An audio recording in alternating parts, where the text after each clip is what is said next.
Ada hadis qudsi. Saya bacakan hadisnya, lalu saya akhiri. Ini rahasia yang sangat besar. Ini hanya terjadi dalam sholat. Saya ulang, hanya terjadi dalam sholat. Qasamtu shalah baini wa baina abdi ala nisfain. Kata Allah di hadis qudsi, saya bagi sholat itu dua bagian. Antara hak aku dengan hak hambaku. Dua bagian. Wali abdi ma sa'al. Kalau hambaku benar menunaikan hakku, maka aku akan berikan hak dia. Apa itu? Yuk masuk. Ini rahasia terbesar. Idza qala al-'abdu alhamdulillahi rabbil alamin. Kalau bacaan hamba di Al-Fatihahnya sampai kepada alhamdulillahi rabbil alamin, qala Allah azza wa jalla, maka Allah akan menjawab bacaannya. Hamadani abdi, hambaku sedang memujiku. Makanya tadi ketika antum sholat, rasakan antum dilihat Allah. Dijawab tuh. Tapi kalau antum gak punya perasaan, dia lihat diawasi Allah, diabaikan. Selesai itu. Makanya lain ke hatinya tuh ada perasaan enak. Wa idza qala ar-rahmanir rahim, jika dia sampai pada bacaan ar-rahmanir rahim, qala Allah azza wa jalla asna alayya abdi, hambaku sedang menyanjungku, kata Allah. Wa idza qala maliki yaumiddin, kalau hambaku sampai pada bacaan maliki yaumiddin, qala Allah azza wa jalla majjadani abdi, Allah menjawab majjadani abdi, hambaku sedang mengagungkanku. Terakhir. Wa idza qala al-abdu, kalau hamba sampai pada bacaan iyyaka na'budu wa iyyaka nasta'in, ya Allah, sekarang ini kami sedang ibadah, salat. Wa iyyaka nasta'in, dan sekarang kami sedang punya permohonan, ya Allah. Kami ada persoalan, kami ada kebutuhan, kami ada masalah, kami minta, ya Allah, solusinya. Maka apa jawab Allah? Perhatikan jawabannya, beda dengan yang tadi. Qala Allah azza wa jalla, rahasianya Allah langsung menjawab, hadza baini wa baina abdi, ini perjanjianku dengan hambaku. Wali abdi, kalau hambaku benar bacaannya sampai sini, sholatnya benar sampai di situ, masalah sekarang, apapun yang kamu minta, aku akan berikan. Sekarang, apapun yang kamu minta, aku akan berikan.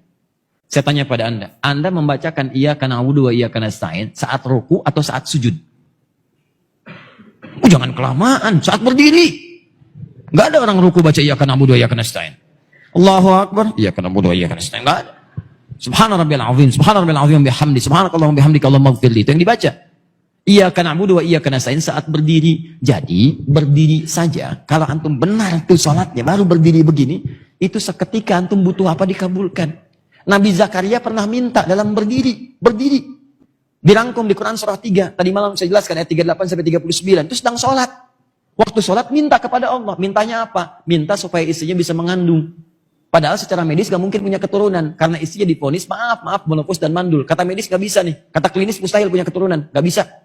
Maka beliau langsung bermohon kepada Allah. Tinggalkan pendapat manusia, itu tanda Allah ingin memberikan langsung tanpa pendapat manusia lagi. Maka beliau sholat. Dalam sholatnya minta kepada Allah. Hunalika da'a Zakaria Rabbah. Diabadikan di Quran.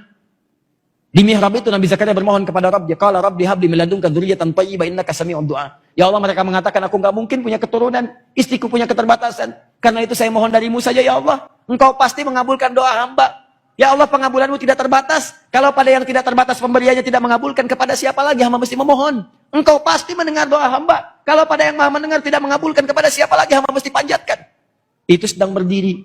Berdiri bahasa Arabnya qaimun, sedang sholat, yusolli, baru selesai doanya. Turun malaikat, langsung nyampaikan. Ayat 39-nya. Quran surah 3 ayat 39. Fanadatsul malaikatu wa huwa qaimun yusolli fil mihrab. Annallaha yubashshiruka bi Yahya. Tiba-tiba turun malaikat, nih dijelaskan pentingnya ini. Sedangkan beliau masih berdiri dalam sholatnya. Turun jawaban, Allah mengabulkan, memberi kabar gembira, istrimu akan mengandung, melahirkan, punya anak, namanya langsung dari Allah Yahya, sosok yang hidup, yang mustahil menurut manusia. Bayi terlahir dari rahim seorang perempuan yang menopause dan mandul, kata Allah, gak ada yang mustahil bagiku, jadi dan hidup dia. Kapan dipanjatkan? Berdiri. Dalam apa? Sholat. Nabi Zakaria sholat dalam berdiri, minta dikabulkan. Umat Nabi Muhammad, nabinya spesial, orangnya hebat, luar biasa, umatnya juga luar biasa. Dulu umat Nabi dulu lihat nabinya belum tentu beriman. Umat Nabi Muhammad gak lihat nabi masih beriman. Kurang apa lagi? Nabi Musa itu banyak umatnya, kelihatan nabinya ada gak beriman juga. Dibebaskan dari Firaun, Firaunnya ditenggelamin, tenggelam sampai ke bawah tuh. Begitu bebas dari lautan itu, Firaunnya sudah wafat, sudah selesai seketika. Musa, tolong dong cariin Tuhan lain. Bayangin. Nabi Isa kurang apa lagi? Mukjizatnya dahsyat. Yang tidak ada dengan izin Allah. Sakit tinggal diusap. Orang ke dokter ini diusap. Nabi Isa sakit mata, usap melihat. Nabi Isa kolera, usap lihat. Nabi Isa, Nabi Isa itu usap, tinggal usap. Dokter bangkrut lah pada saat itu. Ya. Usap, yakin.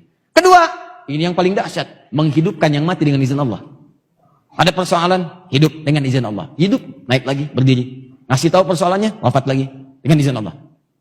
Sampai sebegitunya, nggak yakin juga, dicari-cari nabinya, mau dibunuh. Anda bayangkan, umat yang melihat masih ingkar juga. Umat Nabi Muhammad beda, nggak pernah lihat nabinya tuh kayak kita sekarang. Kalau di zaman Nabi melihat Nabi beriman, itu biasa. Nih, kita nggak pernah lihat. 15 abad dah lewat. Bahkan ada yang mimpi pun nggak pernah lihat, masih mau beriman. Maka Allah berikan yang spesial untuk umat Nabi Muhammad. Nabi Zakaria sholat, berdiri, minta dikasih. Umat Nabi Muhammad sebelum sholat 5 kali sehari. Kata Allah, saya tunggu. Kamu mau minta apa, saya kasih. Cuman pertanyaannya, banyak yang tidak minta pada saat itu. Saya tanya pada antum, ketika antum sampai pada ayat ini, iyyaka na'budu wa iyyaka nasta'in, antum minta apa? Ayo. Padahal jelas. Baca Al-Baqarah ayat 45. Wasta'inu bisabri wassalah. Kalau kamu punya masalah, minta kepada Allah solusinya. Bisabri, terima dengan sabar. Wassalah, saat sholat minta. Wasta'inu, perintah. Cara mintanya nasta'in. Kapan kalimat nasta'in itu muncul? Dalam berdiri. Iyyaka na'budu, ya Allah sekarang kami sholat. Kata engkau kalau punya masalah, lakukan sholat. Sekarang kami sholat. Wa iyyaka nasta'in. Kata engkau wasta'inu, sekarang kami nasta'in. Sekarang kami minta. Kata Allah, ya, kalau bagus sholatmu sekarang, minta. Apapun yang kamu minta, aku kabulkan. Pertanyaan saya, ini rahasia besar. Berapa di antara kita yang pernah minta dalam posisi seperti itu? Nah, sekarang Ustaz, kalau kami ingin bermohon kepada Allah, ingin meminta, minta ya Allah, minta. Bagaimana caranya? Apakah langsung kita ucapkan? Ataukah kita sirkan dalam hati kita permohonannya? Ataukah kita pilih ada isyarat ayat-ayat lain yang kalau dibacakan, Allah kabulkan? Ada rahasia besar. Yang kalau antum bacakan satu kalimat ini, apapun yang antum butuhkan akan dikabulkan seketika. Ketika antum butuhkan itu. Apa bacaan itu? Nanti dalam episode berikutnya kita akan bahas.